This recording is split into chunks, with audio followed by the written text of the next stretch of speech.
কাঁঠাল আমাদের জাতীয় ফল হলেও এটা নিজে ভেঙে খাওয়া ইটস রিয়েলি টাফ। আর আমার জন্য তো একটু বেশিই কঠিন। আমি জীবনের ফার্স্ট টাইম আজ কাঁঠাল ভেঙে খেলাম। কাঁঠাল খাওয়া হয়েছে, আম্মু বা অন্য কেউ ভেঙে দিয়েছে, বাট নিজের হাতে ভাঙা এটা মনে হয় আমি আমার লাইফে প্রথম করলাম এমন একটা কাজ।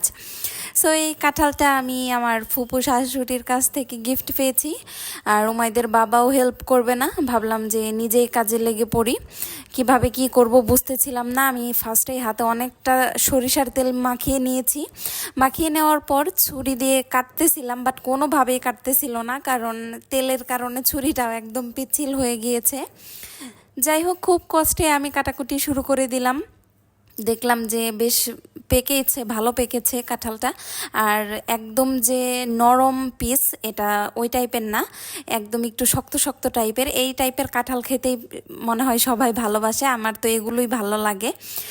সো অনেক যুদ্ধ করার পর যুদ্ধে জয়ী হতে পেরেছি, কাঁঠালটা আমি ভাঙতে পেরেছি। ভেঙেই তো দেখলাম যে শক্ত শক্ত পিস, এগুলো দেখে তো আমার অনেক ভালো লাগলো।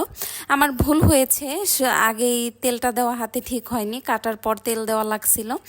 সো আমি পিসগুলো বের করে নিচ্ছি, এটাই নিজে কষ্ট করে আজকে বের করলাম, এর জন্য মনে হয় কাঁঠালটার টেস্ট একটু বেশি মজা হয়ে গিয়েছে। আসলে বিয়ের পর বোঝা যায় যে কোন কাজটা কত কঠিন। বিয়ের আগে তো এগুলো কোনো কিছুই করতে হয়নি, কিন্তু এখন আস্তে আস্তে সবই করতে হচ্ছে। সো এই ছিল আজকের ব্লগ। ভাবলাম আপনাদের সাথে আমার ফার্স্ট এক্সপিরিয়েন্সটা শেয়ার করি। আশা করছি আপনাদেরও ভালো লাগবে।